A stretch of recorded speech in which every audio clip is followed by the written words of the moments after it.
Paz e graça, irmãos, no amado Senhor Jesus, como é que vocês estão? Espero que bem, na graça do Senhor. Hoje estamos aqui para mais um vídeo e mais uma vez meditarmos na Santa Palavra de Deus e aproveitarmos essa rica oportunidade de aprender dela.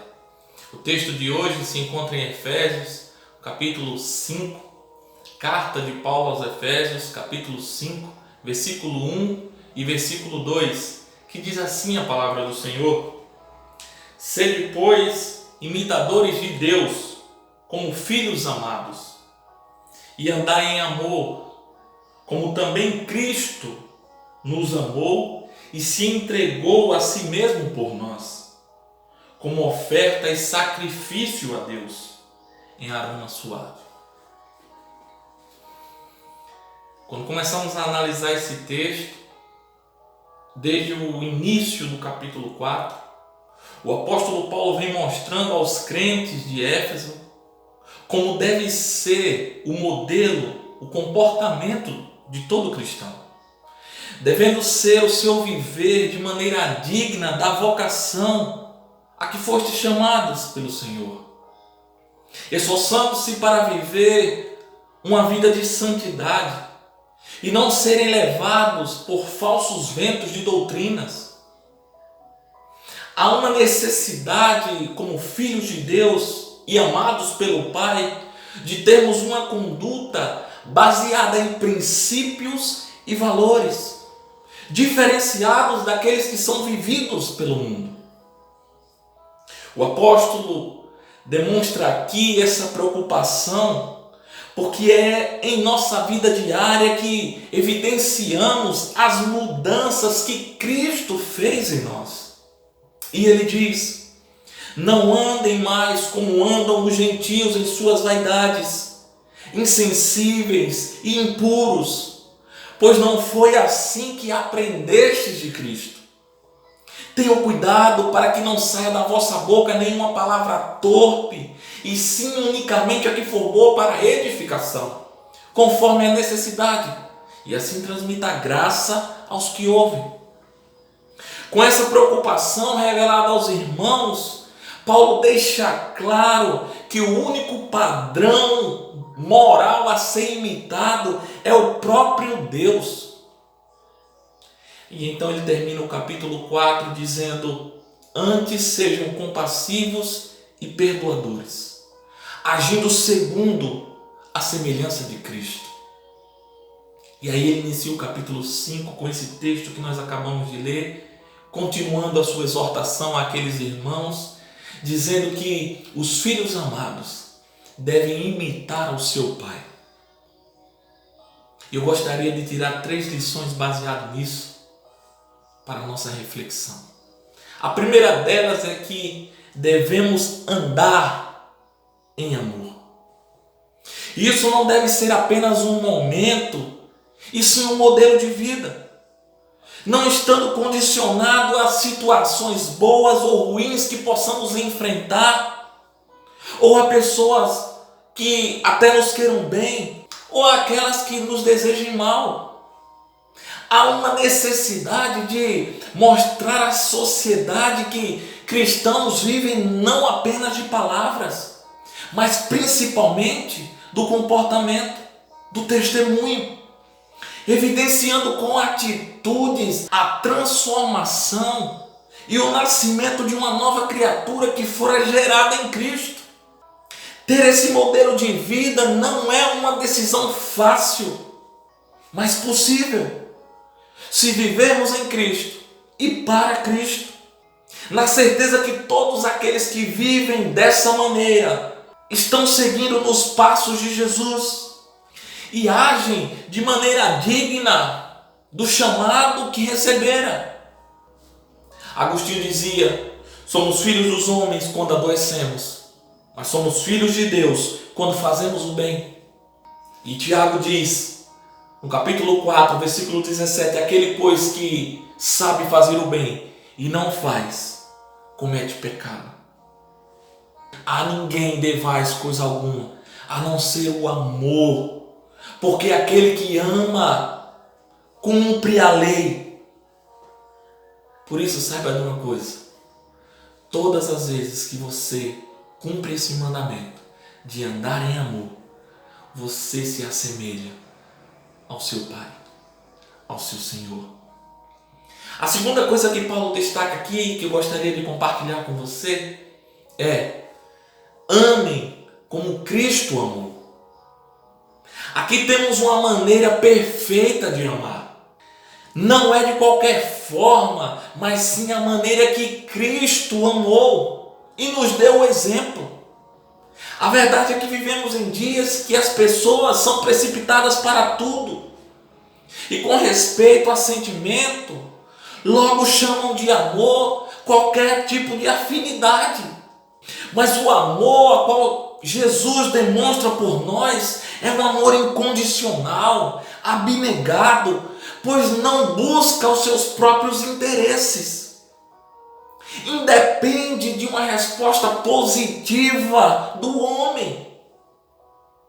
Ele nos ama como realmente somos, sem levar em consideração o que fizemos contra ele.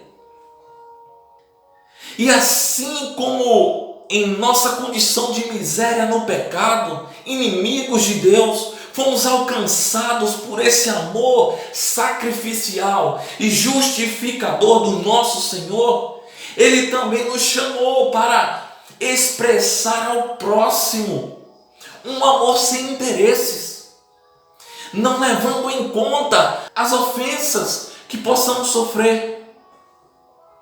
O evangelista João narra palavras de Jesus no capítulo 13, no versículo 35, ele diz assim: nisto todos conhecerão que sois meus discípulos, se vos amardes uns aos outros. As Escrituras Sagradas revelam que o amor de Jesus por sua igreja é um amor verdadeiro, perfeito, sem falsidades, que fez ele entregar a sua vida por nós, provando o seu amor divino e perdoando os nossos pecados.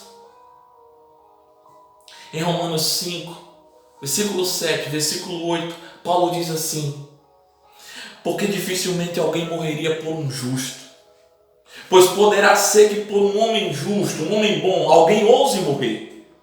Mas Deus prova o seu amor para conosco, em que Cristo morreu por nós, sendo nós ainda pecadores. Ele não esperou você amá-lo, não esperou nenhuma resposta positiva da sua parte. Ele simplesmente, para nos dar o exemplo, nos amou. E eu destaco aqui que não foram os cravos que seguraram Jesus na cruz. Não foram os soldados romanos que seguraram Jesus na cruz. Ele não foi obrigado a entregar a sua vida. Pelo contrário, ele entregou. Foi um ato de doação, de amor.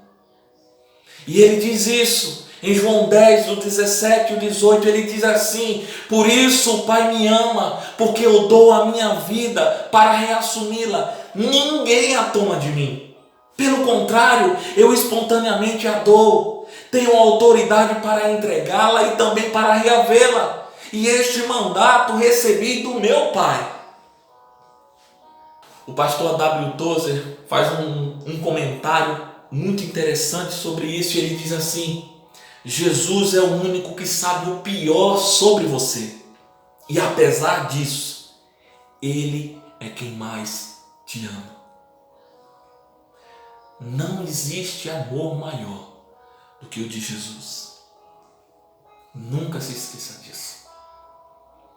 A terceira coisa que eu gostaria de compartilhar com você: entregue-se a Deus. E dentro disso aqui eu gostaria de destacar duas coisas sobre oferta e sacrifício. Pois oferta é qualquer coisa que damos a alguém e que nos custa algo. O sacrifício é algo mais, pois custa a nossa própria vida. O preço do sacrifício é a nossa própria vida. E o termo grego que se aplica a Jesus se entregar por nós significa Cristo entregou-se para morrer por nós, sendo Ele o nosso substituto, tomou o nosso lugar, a propiciação pelos nossos pecados. Paulo aponta para uma união íntima entre Cristo e o seu povo, que na cruz fora selada com o seu precioso sangue, o sangue do Cordeiro de Deus. E ele diz, no mesmo capítulo 5 de Efésios, o versículo 32, ele diz assim: grande é este mistério, se referindo a Cristo e à igreja.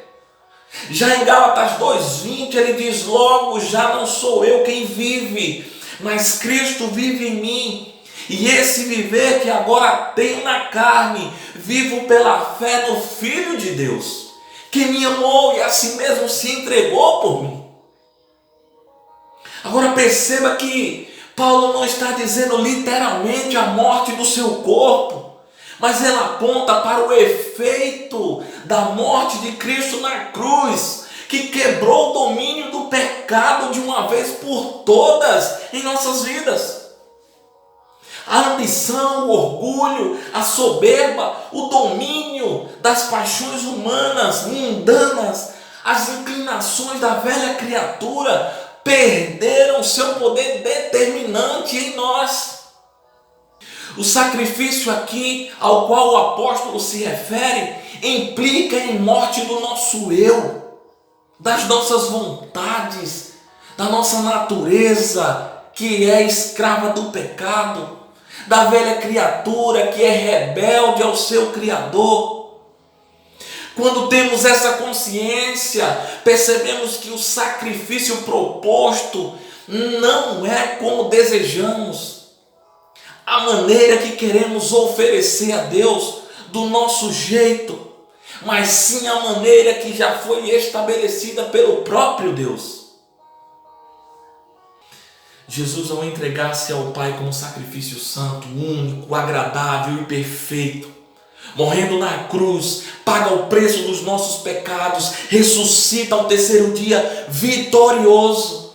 O céu é tomado pelo aroma suave do sacrifício de Cristo, se enche de alegria, pois o Cordeiro venceu, o Cordeiro Santo de Deus é vitorioso sobre a morte, sobre o pecado, nos reconcilia com o Pai, alegra o coração de Deus. E o apóstolo Paulo nos apresenta o modelo aqui a ser seguido. O modelo é Jesus. É uma exigência diária que devemos cumprir com aqueles que são filhos de Deus, como aqueles que desejam ser semelhantes a Cristo. Então eu quero concluir esta breve meditação dizendo que Cristo é o nosso modelo perfeito de imitação. Não existe outro. Não olhe para ninguém que não seja Jesus. Ele é o nosso perfeito modelo. Então, se você deseja imitar alguém, imite o Senhor Jesus. A palavra de Deus diz que ele não cometeu pecado algum, nem culpa nenhuma se achou em sua boca. Todo o seu procedimento foi de maneira agradável ao Pai. E eu pergunto agora a você, e o seu procedimento? Tem sido agradável aos olhos de Deus? Ou tem deixado a desejar? Faça uma reflexão na sua vida. Mas sabe de uma coisa? Filhos amados nutrem dentro de si o desejo de imitar ao seu Pai, pois o vê como exemplo. Que esse seja o seu desejo, imitar a Deus como filho amado, imitar a Cristo como seu Senhor. Existem 3 maneiras: andar em amor, amar como Cristo amou e se entregar a Deus como Ele se entregou. Que Deus assim lhe abençoe. Se você gostou dessa palavra, se você gostou dessa meditação, deixa seu like, compartilha, se inscreve no canal para que também outras pessoas sejam alcançadas e tocadas por essa palavra que tem o poder de mudar as nossas vidas. E até a próxima, se Deus quiser, em nome de Jesus.